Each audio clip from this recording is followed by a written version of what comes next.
Mapa de fe, donde el alma despierta, la fe te conecta. Dios te bendiga y bienvenido a otro capítulo del devocional de los lunes de Mapa de Fe. Yo soy Michael. Y yo, Pamela. Y en el día de hoy queremos hablar contigo sobre la parábola del hijo pródigo, parábola que quizá muchos de ustedes han escuchado o han leído. Y hoy quiero hablar con ustedes de algo que el Señor ministró a mi vida, Pamela, y creo que será interesante. Así que vamos a ir al libro de Lucas, capítulo 15, y vamos a leer a partir del versículo 11. Amén. La palabra es bendita y será. Dice, parábola del hijo pródigo. También dijo, un hombre tenía 2 hijos, y el menor de ellos dijo a su padre, Padre, dame la parte de los bienes que me corresponde. Y le repartió los bienes. Dice, no muchos días después, juntándolo todo, el hijo menor se fue lejos a una provincia apartada, y allí desperdició sus bienes, viviendo perdidamente. Y dice el 14, y cuando todo lo hubo malgastado, vino una gran hambre en aquella provincia, y comenzó a faltarle. Y dice el 18, me levantaré e iré a mi padre y le diré, Padre, he pecado contra el cielo y contra ti. Ya no soy digno de ser llamado tu hijo. Hazme como a uno de tus jornaleros. Y levantándose vino a su padre, y cuando aún estaba lejos, lo vio su padre y fue movido a misericordia, y corrió y se echó sobre su cuello y le besó. Y dice el 21, y el hijo dijo, Padre, he pecado contra el cielo y contra ti, y ya no soy digno de ser llamado tu hijo. Pero el padre dijo a sus siervos, sacad el mejor vestido, y vestidle, y poned un anillo en su mano y calzado en sus pies. Y traed el becerro gordo y matadlo, y comamos y hagamos fiesta, porque este mi hijo muerto era y ha revivido. Se había perdido y es hallado. Y comenzaron a regocijarse. Dice el 25, y su hijo mayor estaba en el campo, y cuando vino y llegó cerca de la casa, oyó la música y las danzas, y llamando a uno de los criados, le preguntó, ¿qué era aquello? Él le dijo, tu hermano ha venido, y tu padre ha hecho matar el becerro gordo, por haberle recibido bueno y sano. Entonces se enojó, y no quería entrar. Saliendo, por tanto, su padre, y le rogaba que entrase. Gloria a Dios. Amén. A mí me llama mucho la atención de esta historia varios aspectos. El primero, Pamela, es que el hijo menor decidió pedir su herencia antes de tiempo. No se sabe las circunstancias que el hijo menor estaba viviendo, no se sabe las presiones que tenía, no se sabe qué estaba impulsando a ese hijo a solicitar esa herencia con tanta vehemencia, con tanta intensidad, a que el padre se vio la encrucijada de si dárselo o no, y al final se lo dio, le dio su parte, y dice que lo malgastó todo. Y cuando lo malgasta todo, que está fuera de su casa, ve que hay jornaleros en la casa del papá que comen mejor que él. Y ahí entonces entra en razón y decide regresar a la casa de su padre. Y cuando regresa a la casa de su padre, Pamela, le dice, he pecado contra el cielo y he pecado contra ti. Pero a mí me llama poderosamente la atención de que el padre que estaba esperando a su hijo, dice que lo recibió con misericordia. Dice que el padre lo vio de lejos y que el padre fue movido a misericordia. Y qué interesante de que ese hijo, quizás ante los ojos de nosotros, que podríamos a simple vista juzgar, podríamos decir es un mal hijo. A simple vista para un humano podríamos decir es un malcriado, es un mal agradecido. Se fue de la casa de su padre, donde al parecer tenía todas las comodidades, tenía todos los lujos, tenía hasta servidores, tenía jornaleros, o sea que era una persona que tenía cierto estatus. Y es impresionante como aún dentro de esa comodidad, dentro de él había algo que faltaba, y él entendía que era el ver sus bienes en posesión. O sea, no es lo mismo decir mi padre es dueño de, a yo decir yo soy dueño de. Y él entendía que él teniendo en posesión su parte de la heredad, lo iba a hacer a él una persona plena, o una persona ya completa. Y habemos cristianos y habemos personas que hemos pasado por ese proceso, y de hecho hay personas que aún están en ese proceso, que creen que el dinero o los bienes lo van a llenar, que creen que las cosas materiales son el fin, y al final no son el fin, son simplemente medios por los cuales nosotros podemos cumplir con los propósitos que Dios tiene para nosotros en esta tierra. Me llamó poderosamente la atención, Pamela, y era lo que el Señor hablaba a mi vida, que ese padre que recibió ese hijo lo recibió con misericordia, no le preguntó cuáles eran sus defectos, no le preguntó cómo había pecado, no le preguntó dónde estaba, no le preguntó en qué gastó el dinero, no le preguntó dónde estaban las faltas, simplemente dijo, mi hijo volvió a casa. Y así hay muchas personas que el Padre está esperando que vuelvan a casa. Amén. El Padre no te está preguntando en esta hora dónde fue que te caíste. El Padre no te está preguntando ahora mismo dónde fue que pecaste.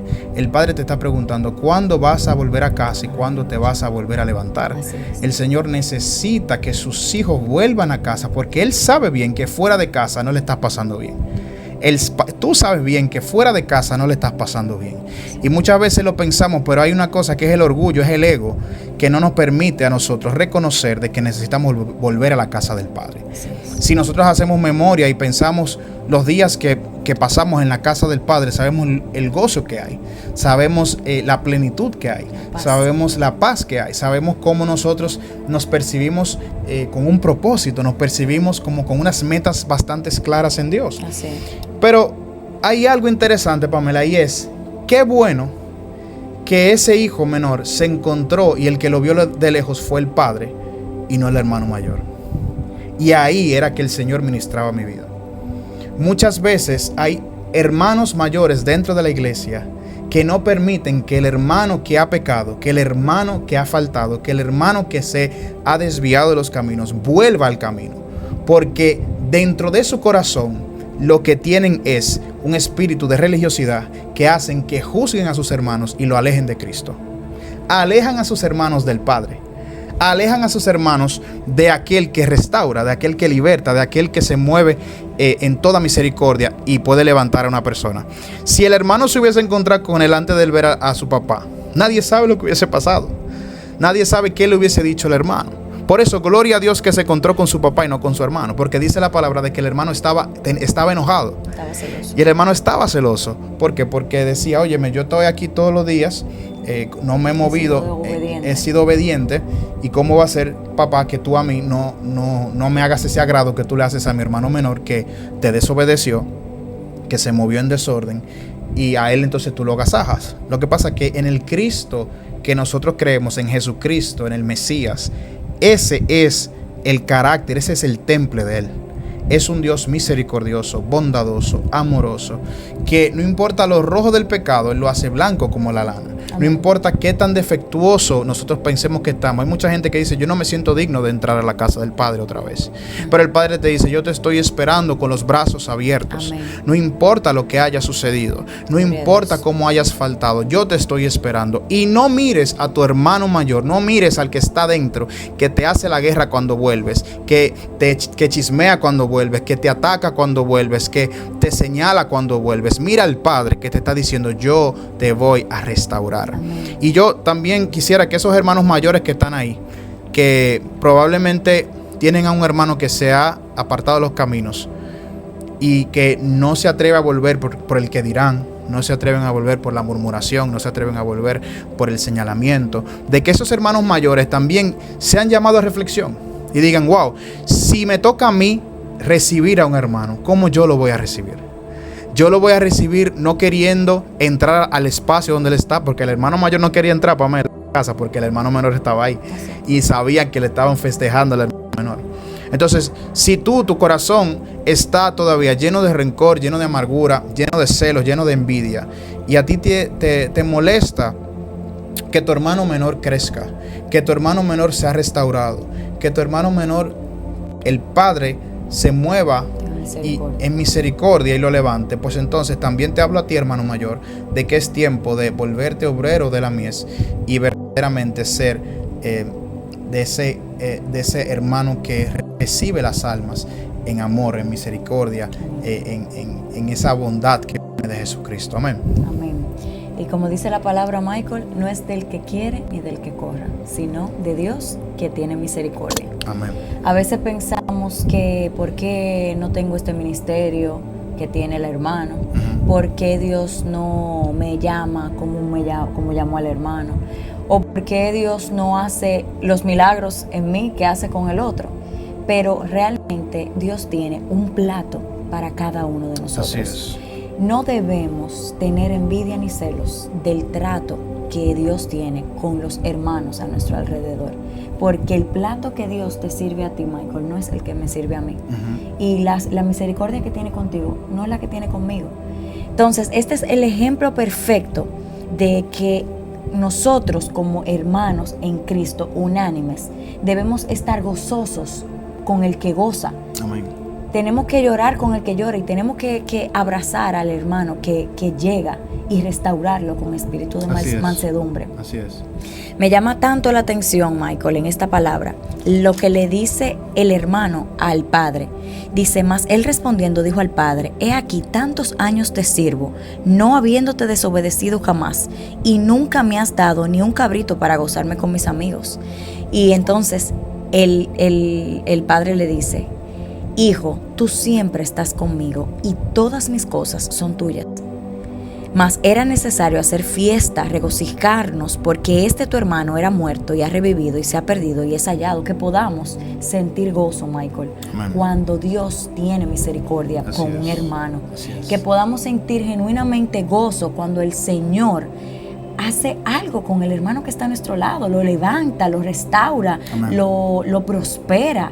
Que podamos realmente tener en nuestro corazón el gozo por la misericordia de Dios hacia los demás y no celos ni envidia. Amén. Que lo vemos mucho en las iglesias. Así Que es. podamos hoy pedirle al Señor que nos libre y que nos limpie de todo celo o envidia que podamos tener y más bien gozarnos con nuestros hermanos.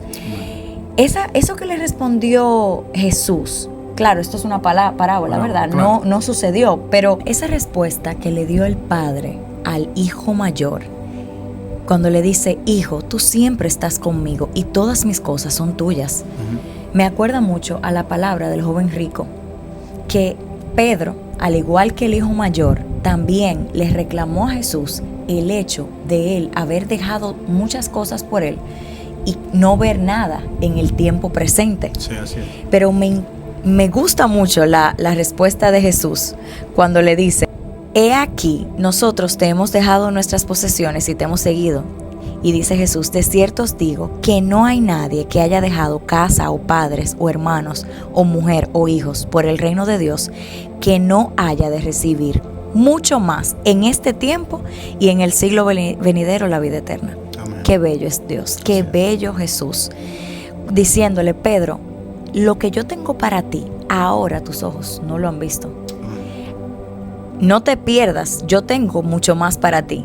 Tú lo vas a ver, tú vas a recibir mucho más en este tiempo. Pero ten paciencia y recuerda que tu verdadera recompensa no está en esta tierra. Tu verdadera recompensa está en el cielo, en la vida eterna, en el tiempo venidero, en el tiempo postrero que viene para nosotros, los que hemos creído y los que hemos servido al Señor. Por eso dice, tengo por cierto que las aflicciones del tiempo presente no son comparables con la gloria venidera que ha de manifestarse en nosotros. Nada de lo que puedas estar viviendo hoy se compara a lo maravilloso que Dios tiene para ti en el mañana. Créeme que Dios tiene para ti, aunque tus ojos ahora mismo no le estén viendo. No es necesario envidiar, no es necesario tener celos, porque Dios tiene un plato especial para cada uno de nosotros. Por eso dice en esa misma palabra, varios versículos adelante, ¿qué hombre de vosotros, teniendo 100 ovejas, pierde una de ellas, no deja las 99 en el desierto y va tras la que se perdió hasta encontrarla? Os digo que así habrá más gozo en el cielo por un pecador que se arrepiente que por 99 justos que no necesitan de arrepentimiento. Dios decía esta misma parábola justo antes de la parábola del hijo pródigo, haciendo referencia a que Jesús tendrá misericordia con esa nueva ovejita que llega a su camino, a su casa. Pero no quiere decir que los 99 justos que se quedaron en el desierto son olvidados por el Señor, Claro. no. Pero la prioridad del Señor en ese momento es restaurar esa ovejita que acaba de llegar, ese hijo pródigo que acaba de levantarse. Así que yo te digo a ti, que si eres el hijo mayor y viene un hijo menor, que no tengas celo de lo que Dios está haciendo con esa persona, de cómo la está levantando, de cómo la está bendiciendo. Más bien, regocíjate y también ayúdalo a levantarse. Gózate con él. Si hay fiesta para él, entra en la fiesta y gózate con tu hermano, porque ya la herencia de tu padre ya es tuya. Ya es nuestra, Michael.